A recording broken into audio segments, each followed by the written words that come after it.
Still hanging on to the shreds of your ideals. Those shreds are all I got. We are going to discuss the Presumed Innocent movie from 1990, I believe, is when it came out, and the television show on Apple TV Plus. We're going to spoil both things now. Patrick Klepek has not seen the movie. I have. I watched it specifically so we could talk about it on the podcast today. But Patrick, I assume you don't mind if I spoil the movie, right? So no, I the first thing I did after the finale was like look up articles comparing some of the plot differences. So I'm very curious to see what you thought of the film and some of the very different sort of beats that sometimes, or character traits that happen between the show and the film.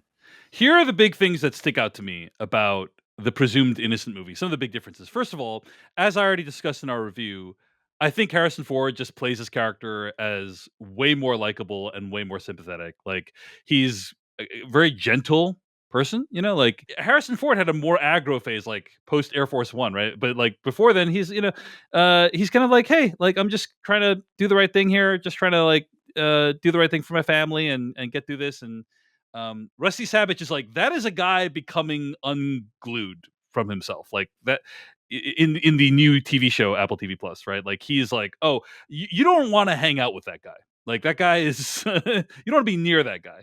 Harrison Ford's just like a normal dude. So like, I really appreciate the performance here. How is the affair portrayed in the film? Because in the show, it feels like set your clock to it. There's going to be like a really intense like cut to like a passionate sex scene in the show because they really wanted to hammer home that like, was this love or was this just, man, they really love to bone each other like a lot, and we're going to really emphasize how hot these two people are and how often they were having sex. Like, or like, I'm curious how they portrayed that aspect of the affair, the betrayal in the film itself.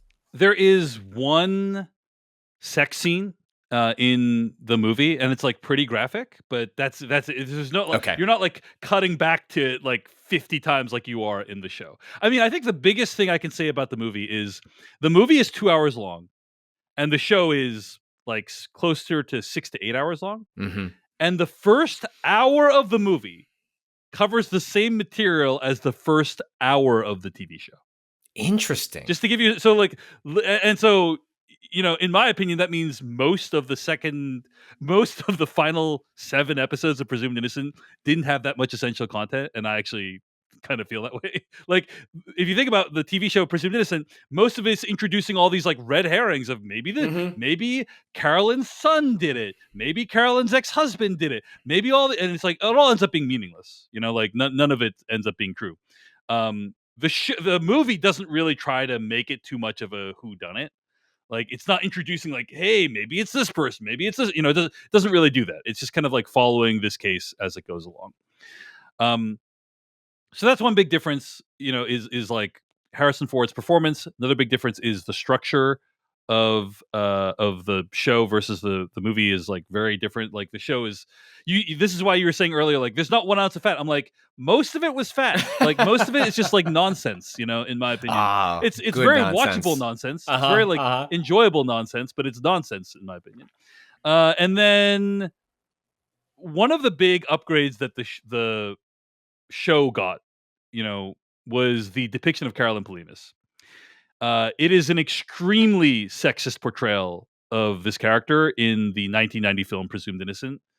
Carolyn Polinas like literally sleeps with virtually every single male character in the movie.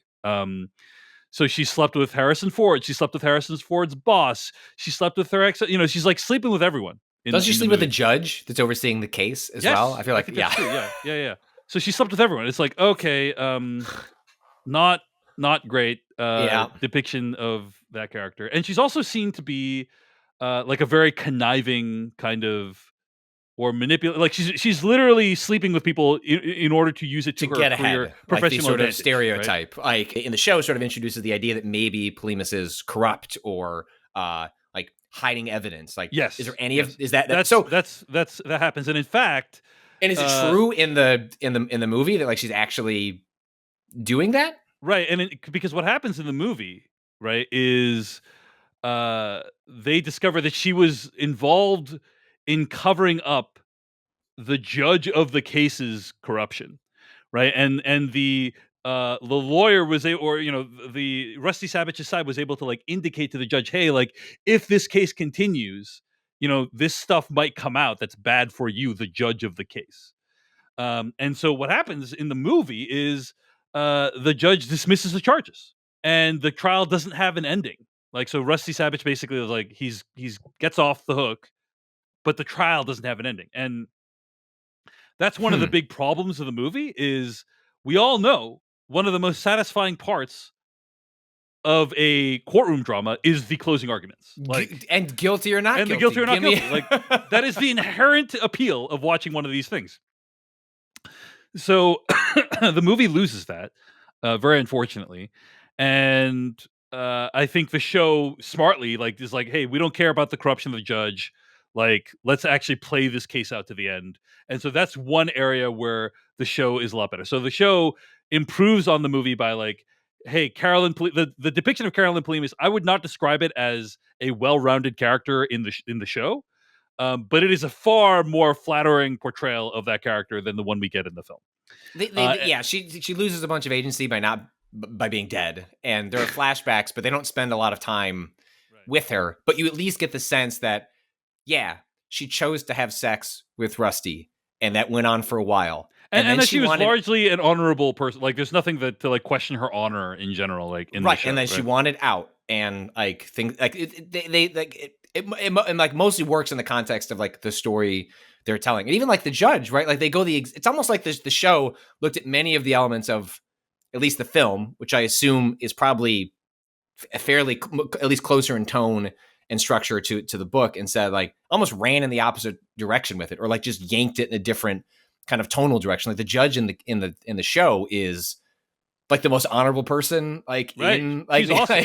She's extremely awesome. Good, like no bullshit, like is constantly like yapping at these like lawyers doing weird stuff like out in the during the case. And so it's interesting that it doesn't go as far as like, hey, we're just going to take the premise. It's not like, it's like, hey, we're going to take this IP, like this was a movie and a book, and we're going to take the name and the premise and then just do completely our own thing. There's a lot of its own spins on it, but in the way you're describing it, for whatever the faults the show does have, it does seem like it's made a lot of smart decisions about updating the existing material and keeping what was core and interesting about that premise without losing everything about the original source material. Right. So the show does some smart things. Again, like showing the end of the trial, that's a huge move and a much better, more satisfying way for that plot line to resolve than it does in the movie, where it's like the charges are dismissed because of this completely other third factor that we didn't see coming at the beginning of the film. So that stuff's all positive on the show side. Then we get to the very end of the movie, and essentially the ending of the movie is very, very different than the show. So I'm watching. You have to understand. I watched the show, then I started watching the movie, and in the movie, they don't have a daughter. It's just Harrison Ford, his wife Bonnie Bedelia, and they have a son. And so I'm like, and the son is like young. The son is like, looks like he's not even a teenager yet. So I'm like, okay, I know they're not going to have him be the killer because that makes no goddamn sense. So I'm really curious, like, how this is all going to end. And you get to the very ending, and essentially, Rusty Sabich is like fixing a fence in his house, and he gets his toolbox out and he takes a hammer out, and the hammer has blood on it, right? And his wife is off doing an interview, right? He's doing a job interview, and Rusty Sabich is like gets the hammer out, and there's blood on it, and he's like, oh, and so he goes inside to like in his basement to wash the hammer off because there's blood on it and like hair on it and stuff. And it's the framing of the shot is very, ominous. Like, oh, maybe Rusty's been guilty this whole time. He actually did the crime and we didn't know. Like, why is he washing the blood off this hammer? And then Bonnie Bedelia, his wife, shows up in the basement and says, I did it. I fooled them all. And she's like, I got them to hire me for the job. So it's like, no, but then that's good. So that's good, but that's good. But then they have this big confrontation in the dining room, where Bonnie Bedelia essentially confesses to doing everything. She it's an incredible monologue where she basically confesses to having done the crime. She apparently saved Harrison Ford's fluids after a night of intercourse, deposited them into like the area of the crime scene, like tied her up, like she saw how it's been done. She did everything because this woman Carolyn Polimas kind of like almost wrecked her home, so she's like, I need to take control and I'm gonna do this stuff, and I did it in such a way that you would be suspected, but that hopefully you wouldn't be found guilty. Hopefully. Faith in the justice system. Because and so and the idea of like, oh, he's obsessed with her and he's texting her. There were no texts back then, right? So it's like there wasn't the same like level of like, oh, this guy is clearly a psychopathic killer vibes with Harrison Ford. And so she delivers this beautiful monologue. It's an incredible performance, and it comes kind of also out of nowhere. Like, I think this character has said 100 words in the movie until this point. Like, it's not like the whole time you're like, oh, did Bonnie Bedelia do the crime?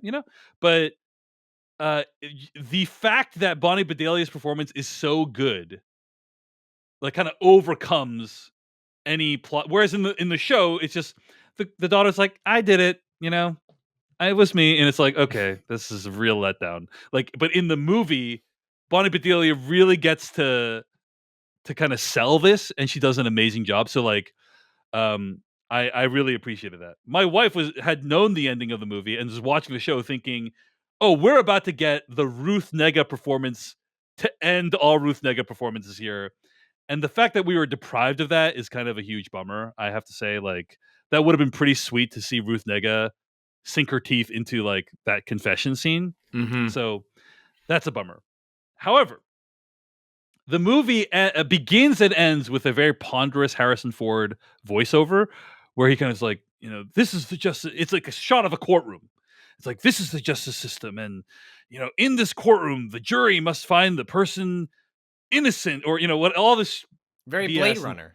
Right. And at the very end, Harrison Ford gives a speech of like, I couldn't turn my wife in because what was I going to do? Rip my mother, like my son's mother, away from him? Like, and essentially is like, and we lived happily ever after. Although I could never look at her the same way again. That's kind of how it ends. Is like, and it's like a shot of this courtroom, and it's like, that's it, empty courtroom.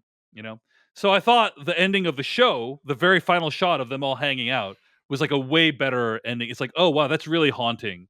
Like seeing them all together happily like that. So at the end of the day, both the movie and the show made some good decisions. Like some of the stuff they did was really great. Some of the stuff they did was really bad.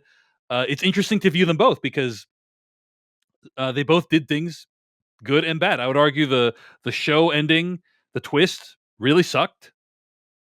And the movie ending also kind of sucked, but at least had this like amazing performance to accompany it. And then the very final shots of the movie were not as good as the very final shots of the show. Like, so like, yeah, they both have good things. It's not like one is way better than the other, in my opinion. The show had the closing arguments, the movie did, like, so there's all this stuff that like, the movie and the show did competently in different ways. So at the end of the day, I don't think like the movie is way better or anything like that. It's just kind of like, hey, they're both interesting works that should be considered. Anyway, any other questions, Patrick Klepek, about the show versus the film? No, that's interesting. And also, I guess my only question is something you teased at the top was that they're going to do a second season, which I presume is not following this family, but just I hope not. I hope another not. character. I think my wife was saying how this is very odd for them to do a second season of the show because the title of the show, Presumed Innocent, it bit of a spoiler. It takes on a lot of significance in the movie because the killer has been in front of you the whole time, like has been in every scene in the background, like just off, she's sitting behind him at the trial every scene. And then it's like, she is the one that is presumed innocent. She is the one that's presumed innocent. And then at the last minute, it's like, oh, she's actually the killer. That's a shock. I guess the same could be said of the show, but no one's really even thinking about the daughter or the son, I should say. So it's like, well, what is the premise of the new season going to be? Now, the the show and the film are based off of the Scott Turow book, and there is a series of books, and apparently the next book in the sequence covers Bill Camp's character and like what his whole deal, like how his sort of story ends. I don't know that they're gonna do that. That would feel weird to me that they do that in the show. Like the way they announced Presumed Innocent season 2 was like, new season, new case. So like, but my question is like, what is the through line that's going to be connecting these things? Like, is it, hey, there's a person who is in trouble for a crime that they didn't commit, and at the very end there's a massive twist that shows who the killer really is? Is that the premise? Yeah, that it makes it. What worries me about it is exactly as you point out, where it seems like the entire thing hinges on increasing amounts of like mental gymnastics that have to be played to justify. Like it's just like you're just waiting for a curveball, and maybe that's like if this was fun, that seems difficult to sustain, and only will get more ridiculous with time and having to hit the same marks. That seems like, I don't know, that seems like a challenge. I'm really worried about Presumed Innocent season 2. The last time this happened was Big Little Lies. Remember Big Little Lies? David E. Kelly show. Yep. On a prestige network based off of a book. And the first season did so well. They're like, we got to do another season. And the second season was far, far worse. And also, by the way, centered around a courtroom drama. And I'm worried this is the same thing. They're going to try to, it did so well, we got to extend it to another season. But like, if they're not using the Scott Turow books as a template, like I don't know what the template's going to be, and I anticipate it might not be very exciting. So like, I am a little worried about Presumed Innocent season 2. Interesting, but we'll see. We'll see. Like, are they going to bring Rusty Savage back? I hope not. I hope. But I don't. But maybe because his face is all over the marketing for this show. Like maybe it's like another case with Rusty. He's already gotten out of his situation. He's living happily with his family. Maybe Rusty Savage is the lawyer for another case in the new season. Who knows? Hey everyone, David Chen here. Thank you so much for watching that video from Decoding TV. If you want to get an audio version of the show, all you got to do is go to podcast.decodingtv.com. And if you want to support what we do, get ad-free episodes of the podcast and also bonus episodes of the podcast, go to decodingtv.com and become a paid member. Of course, you can also like and subscribe for more. We appreciate it. Thanks. See you later.